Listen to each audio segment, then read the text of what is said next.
Hello everyone and welcome to another episode of the Challenging the Spin podcast, and a very special episode as we mark International Women's Day 2025. As soon as I knew I wanted to do an International Women's Day episode, I instantly knew who I wanted to interview and get on today's episode, and it had to be the incredible and inspiring Elle Fegan, otherwise known as Elle Polercise to the pole dancing world.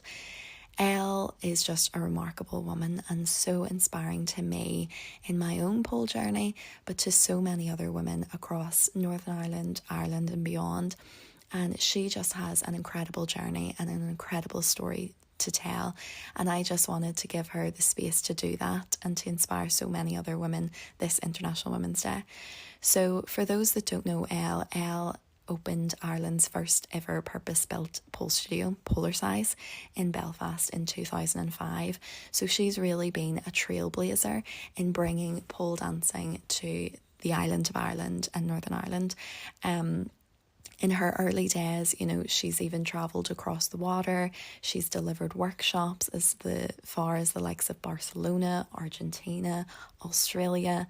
And over the years, she's taught and performed not just in pole dancing, but other disciplines such as aerial hoop and swing. So she's an incredible woman. She's also competed and won in numerous body fitness competitions and pole dancing competitions. And she's even became a judge herself in various competitions, as she was one of the first IPSF judges, which is the only recognised body for pole sports judges, way back in 2013. She's then judged the likes of the World Pole Sports Championships in London, the MMP Scotland, and also judged at the World Pole Fitness competition in 2018 in China. So she's an incredible woman, an incredible judge, an incredible pole dancer. She has also then went on to recently hang up her judging heels, to retire from the role, to then enter a new career as a firefighter, alongside then running the Belfast Polercise studio. So before you thought this woman couldn't get any more incredible, she's then recently became a firefighter. So Elle, just personally to me, a massive thank you for getting on to this episode. It has been such a privilege having the opportunity to hear your story and your journey. You've inspired me in my pole journey and so many other women, and I just want to say a massive thank you to you. So happy International Women's Day to everyone listening, and let's get into the episode. Hello everyone, and welcome to another episode of the Challenging the Spin podcast. I am so excited to have the amazing Elle joining us today on this International Women's Day episode. So hello Elle, thank you for coming. Thanks for inviting me. Of course. So Elle, before we sort of get into your amazing pole journey and everything that you've achieved so far, I think it's good to sort of set a scene to anyone that maybe lives under a rock and doesn't know anything about you. Just a little bit about who you are, your hobbies and your life even outside of pole too. So my name is Elle Fegan, obviously in the pole world known as Elle Polercise. I first opened Ireland's first purpose-built pole studio back in 2005. So we have a big birthday to celebrate this year. We're 20 years running. We offer classes in pole, dance and fitness.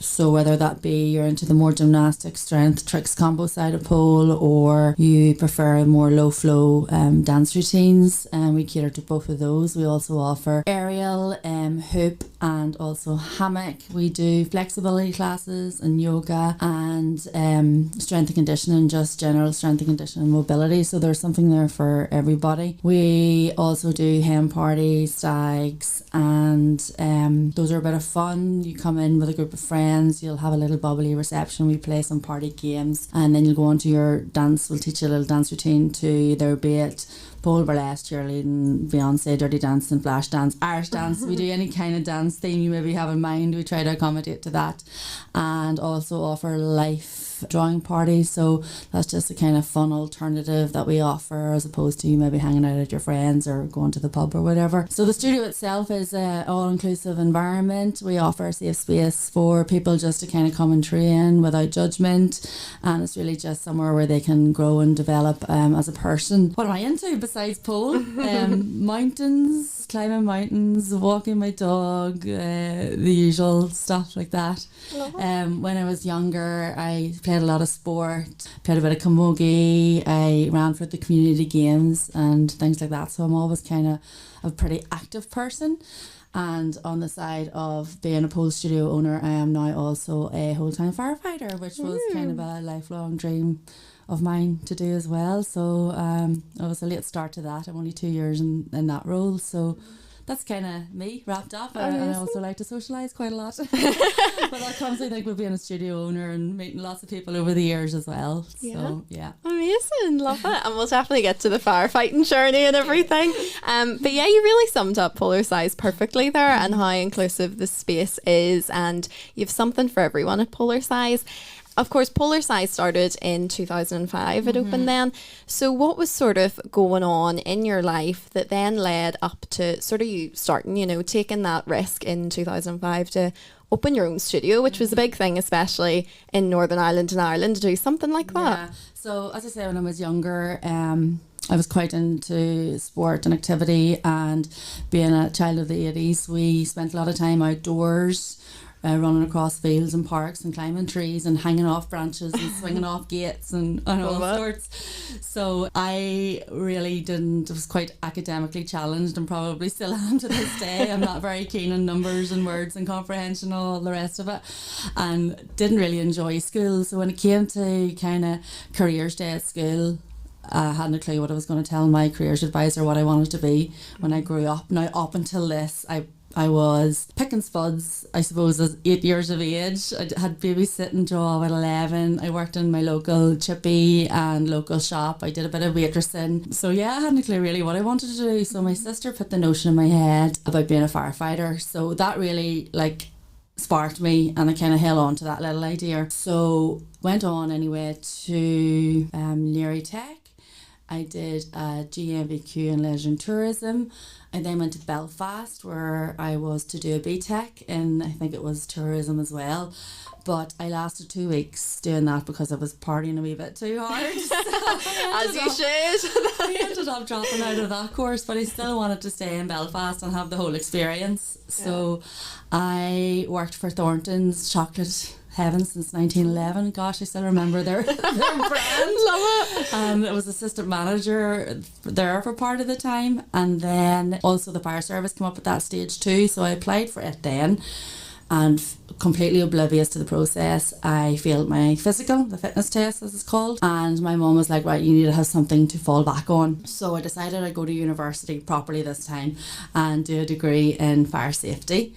So off to Preston I went and did 3 years there. Again, didn't particularly enjoy it, the studying, but I put the head down, I worked hard, and I came out with a first. And then after uni we went travelling. So when I say we, myself and my boyfriend at the time. So we went to Australia, got there, did a bit of travelling through Australia, and then we based ourselves in Sydney, and I was a traffic controller working there, as a lot of the Irish backpackers do. Great money in it. So I was on my lunch break one day and came across an article in a magazine about this new craze that had hit Sydney, and it was pole dancing as a form of exercise. So I was really intrigued and thought, this is right up my street. As I say, I used to love PE days, climbing the ropes at school and things like that. So made the phone call there and then and signed up for a course. Went along by myself, absolutely fell in love with it from day one, and knew that this is what I was going to do when I got home to Ireland. So I had set up a meeting with the studio owner at the time just to ask her, how to go about it, what I need to do this. And I had my business plan in place before I even came home back to Ireland. So that was pretty much how I got to the start and begin the pole journey, and here I am 20 years later. Just life went in that direction. Amazing. And it's so encouraging too, because I feel like a lot of people that get involved in pole, it is quite a spontaneous. They see it and go, you know what, I'll give that a go, and they've stuck at it, and it's changed people's lives in such a positive way. So quite a few things there. Obviously you started your pole studio, you took that risk. I'm sure there was some challenges that came along the way as well, and maybe a lot of lessons that you learnt too.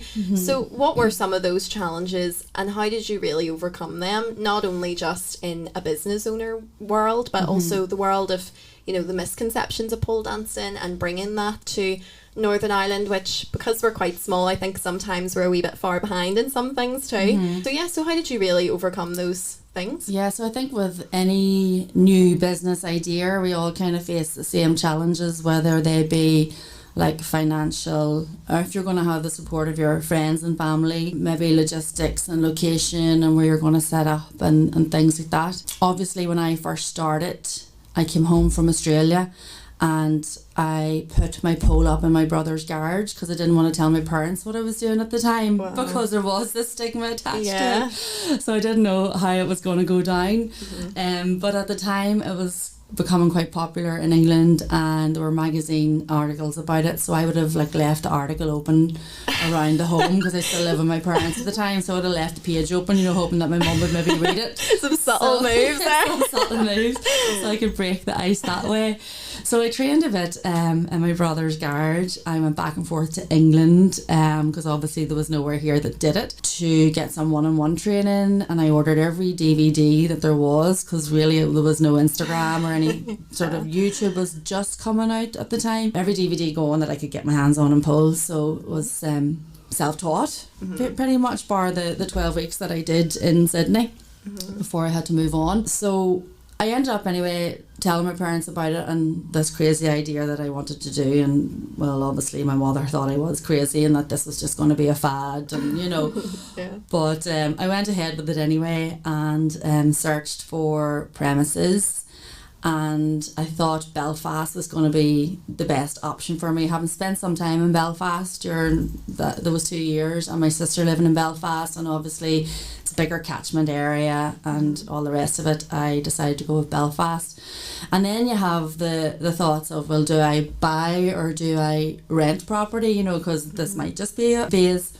So I ended up finding premises on the Newton Ards Road, which was cheap and cheerful, but it was all that I needed. And again, then we had quite a religious divide 20 years ago as well still. So the Newton Ards Road being predominantly Protestant, I also had set up across from a religious order. Now I can't remember whether it was Church of Ireland or Free Presbyterian or whatnot, but I actually was like, I'm going to be burnt out of here. But thankfully it was perceived and accepted quite positively, you know. With it being the first studio in Ireland, there was a lot of media attention, so I was in the newspapers, the radios wanted me, I was in Stephen Nolan, I was on UTV Live and all shows like that back in the early days, and that was great, obviously, publicity for me and for me to get my message across as to what pole was about. And you know, that was, you know, when I came across pole, my initial thought in Australia was, I have to tell every woman in Ireland about this because it was the best thing ever and how it made me feel. So obviously the publicity was great for that. Now you talk about misconceptions and the stigma that surrounds pole, and I don't think that's ever going to go away, you know, because like, what is stigma? It's like a disapproval that people have in society over something. So like, it used to be a stigma surrounding people getting divorced, and now people don't really care if you get divorced anymore. So I kind of hope that that the stigma that surrounds pole, and always will, kind of comes to that stage where people don't care anymore whether you do pole or not, or for whatever reason that you do it or not. Now you'll find that a lot of people in the pole community are very proud of the roots of pole and very proud of our stripper foremothers and for this new world that they've opened up to us. So so I think like the stigma is always going to be there, and that's okay, you know. But I think the important point is to not allow other people's misconceptions sort of limit you and overshadow you know, something that you might want to do that might be quite joyful for you, or that might be actually life-changing, because it has been life-changing for a lot of people. Definitely. You know, and just not to kind of put limitations on yourself. You know, so I get a lot of people phoning me up saying, oh, I'm not strong enough to do pole, and I'm like, that's why you come to pole, or I might have to lose some weight before I start that. And again, this is why you come to pole, to lose weight, to tone up, you know, get strong, not only physically but also mentally as well. It's a great overall, you know. We also have students that come to class who are maybe a bit shy and introvert week 1, and you'll find by advanced level they've really come out of themselves. They're wearing less clothes because you have to wear less clothes for some of the tricks and the more advanced moves that we do in pole, and they're maybe then performing in showcases and entering competitions. So it's just amazing what it does for not only your physical being but also mental and confidence. Definitely. You know. No, you nailed it. Me and Catherine were laughing saying about how in our first one we were coming with about 8 layers to class and now we're just we don't care. But no, you touched on some really the really lovely benefits of pole dancing there too, and no matter who you speak to, there is a positive that it's brought to them, whether it be mentally or physically, or even the community that surrounded them with it. What have been some of those things that you have experienced personally in your life with pole dancing? What has pole brought to your life? So for me personally, like if you had told me at secondary school I'd have been up on a stage or in the front of a class teaching a classroom of 12 women, I would have said no way. Like I wouldn't have had the confidence to do it. Although like throughout school, like I appeared in plays, but I was always in the background and was happy enough to be in the background. It was just like a social thing for me to do, was to go to like practice, choir and things like that.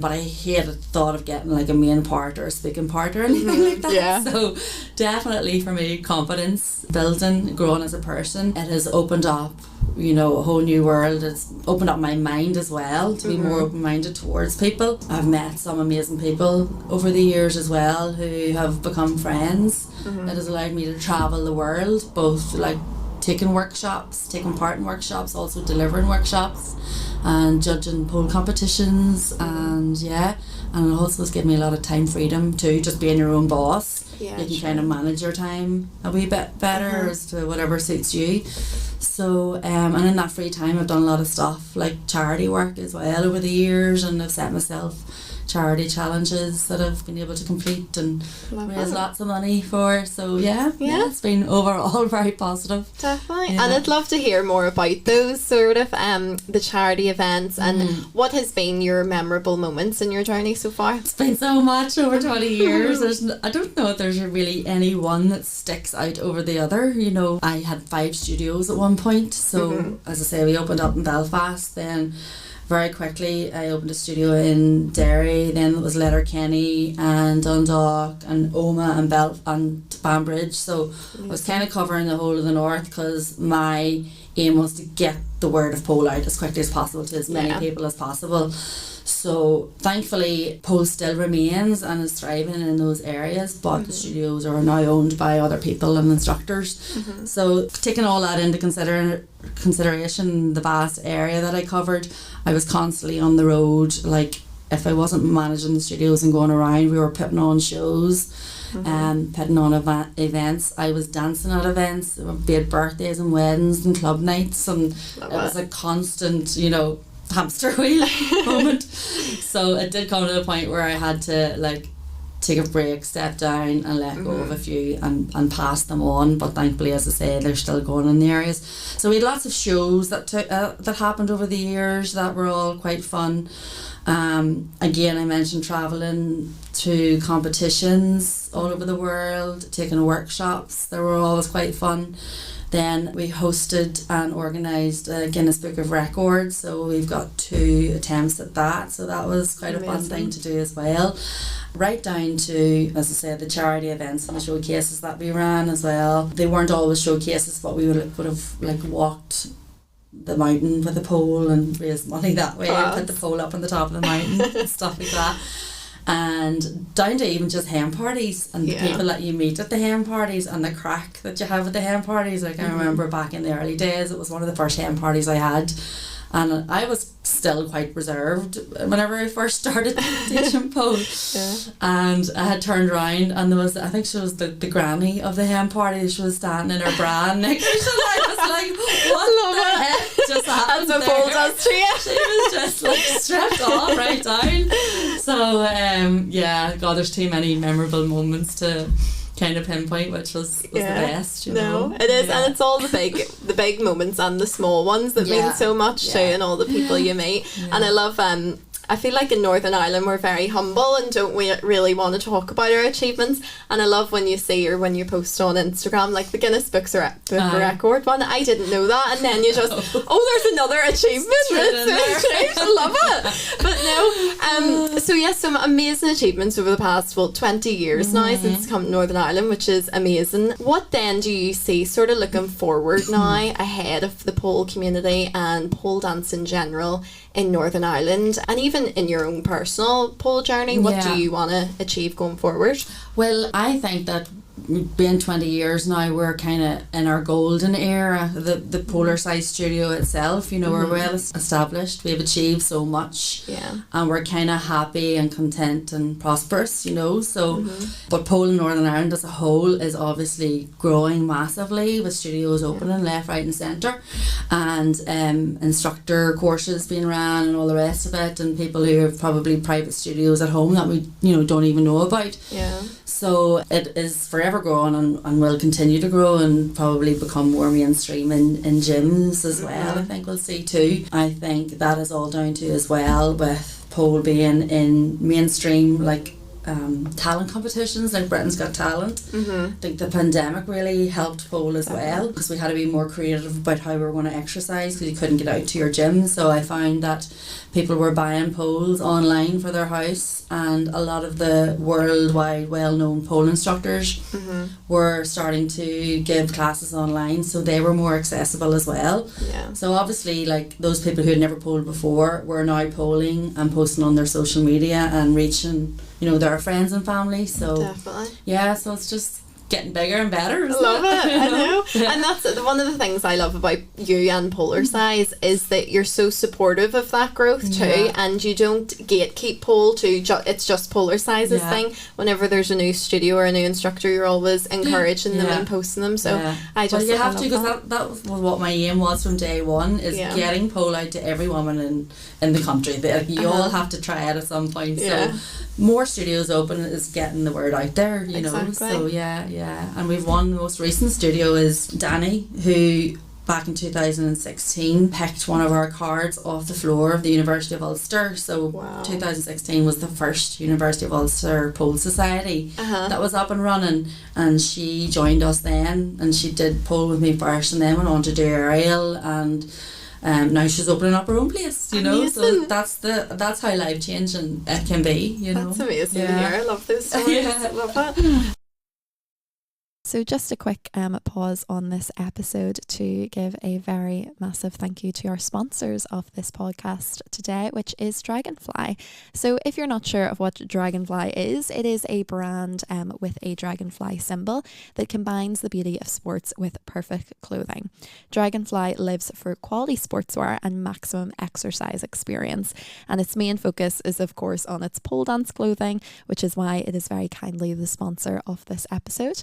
Dragonfly is clothing that gives the freedom of movement, and it's also functional, durable, but looks good too, which is very important. Today it now supplies sportswear to more than 80 countries worldwide, and is one of the top market leaders in sportswear for pole dancing and aerial hoop. So I am so excited to have Dragonfly as our sponsors for this podcast. The link to Dragonfly polewear will be in the description below. Go check them out, and thank you Dragonfly for the sponsor. Just finishing with the episode, because honestly I could speak about your life and your journey for pole for hours, but I'll not bore you too much. But you sort of talked there about the amazing growth in the future of the pole community in Northern Ireland, and how it is getting bigger and better and, you know, more supportive. And my final question is, Challenging the Spin is trying to break that stigma of pole dancing and break those negative misconceptions that, you know, I don't want to change people's mind, but I just want to show them and showcase the amazing benefits of pole dancing. What is sort of a misconception that you would like to address sort of here, even pole related or in general in life unpole related? I think just that one we already spoke about is the stigma surrounding it, you know, and letting other people limit you from doing something. You know, be open-minded, experience your own experiences, and then come to your own conclusions. You know, I think it's very difficult to have an opinion on something unless you've tried it yourself. So just do it. See how you get on. It's not for everybody. It's like every other sport genre there is out there, you know. Yoga's not for everybody. High rocks, CrossFit isn't for everybody. Definitely not for me. Life is just about finding what's for you. Yeah. And that would really be it, you know. Love it. Yeah. And sort of for my final question then, a wee bonus question, it is of course International Women's Day. Yeah. And I thought it would be lovely, just as we're saying about, you know, reaching as much women as possible with pole dancing and encouraging each other, for International Women's Day, 2 questions. Who is a woman that has really positively impacted you in your life, in your pole journey and outside of your pole journey too? And you can shout out a few women if you want. And also any sort of advice or general encouragement for women that may be listening to this podcast. Yeah, I think a woman that has impacted my life obviously would have to be my pole instructor, Bobby, from Bobby's Pole Studio in Sydney, who now, God rest her, died at the young age of 50 in 2020, which I was absolutely heartbroken about. But like whenever I went along to her class, I was completely in awe of her. This like leggy blonde, long blonde hair, beautiful, strong, confident woman, you know. And I just wanted to be her. Like I had absolute girl crush. So, and obviously how she made me feel. What's the saying? People don't remember what you said, they remember how they made you feel, and she did. She made me feel like amazing. And then obviously I went on to do pole and shared that experience with everybody else. So she obviously has impacted my life in a huge way. Awesome. And I think through the pole journey I have come across and made friends with a lot of strong-minded, positive women. You know, I've got friends who are firefighters, and it was probably Linda that steered me on to becoming a firefighter at the end of it all. Yeah. Friends in the health service, even like business owners, and single mums, like strong single mums who are doing it by themselves as well. So I think it's important just for you to, you know, surround yourself with like-minded women, you know, positive, happy, strong, don't get involved with any drama, and you'll be doing all right then. And I'm sitting thinking here, a lot of these women I mentioned were all single, so maybe that indicates we're a wee bit too strong and independent. I don't know, or else we've just got life sussed. Yeah, you've got it. Love it. Yeah. Oh, well, thank you so much, Elle. That was such a lovely wee episode, and I know definitely this will not be the last conversation that we have together, because your journey has been so inspiring, and I know people don't like to hear compliments about themselves. Exactly. But genuinely you have been such an inspiration, not just in my own pole journey, because Polercise was the first studio I went to and I still go there, but honestly you've been such an inspiration to everyone outside of the pole community and inside of the pole community. And thank you for your part and all the work that you're doing behind the scenes as well, like this podcast and promoting pole as well, you know. Thank you. The next generation. But yes, and I just can't wait to see what Polercise has to offer, and a big happy 20th birthday to it too. Love it. Yes. But thank you so much, and see you all in the next episode.